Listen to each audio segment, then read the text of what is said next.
I grew up about a mile down the road from a little old country store called Klondike Grocery.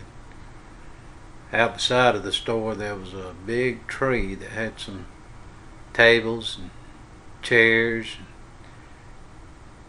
You could pull your car close to it if you wanted to and sit out on the hood. And all the guys that I grew up with in the community, we'd sit up under that tree, and we called it the BS tree.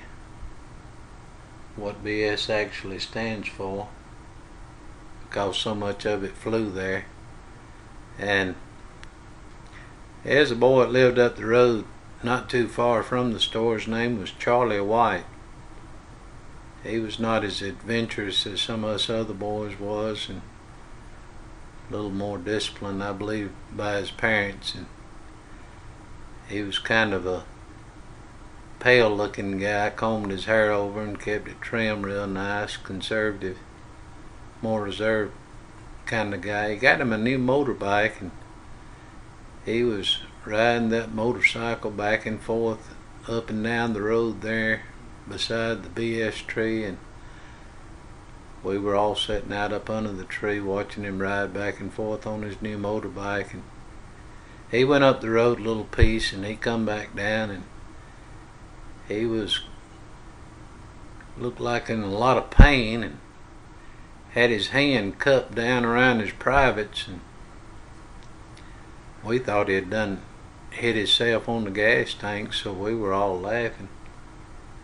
And about that time he rode that motorbike right over in the middle of us there up under the BS tree, and he just dropped it down, jumped off of it, and stuck his hand up in front of my face and had cut his finger off.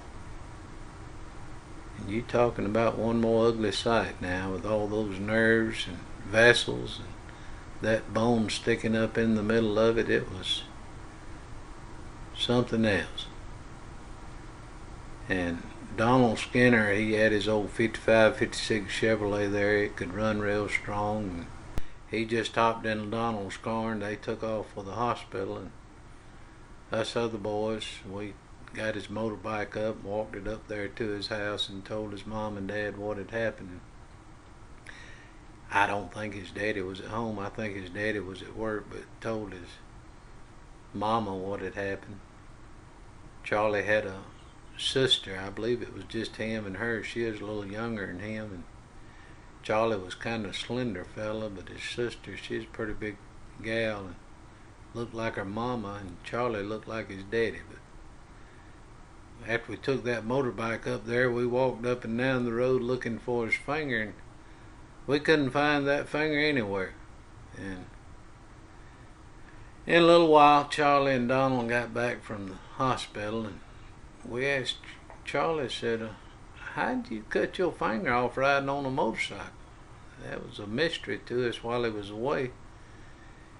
And he said he was coming down the road and he wanted to test the tension in that chain, and he reached down with his finger to feel of it, and that chain took his finger and carried it right on up to that sprocket there beside the motor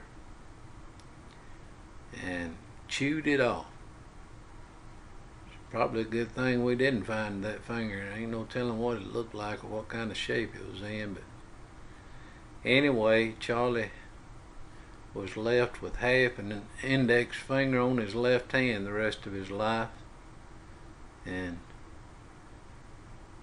just wanted to share the story here about Charlie White and what took place there up under the BS tree.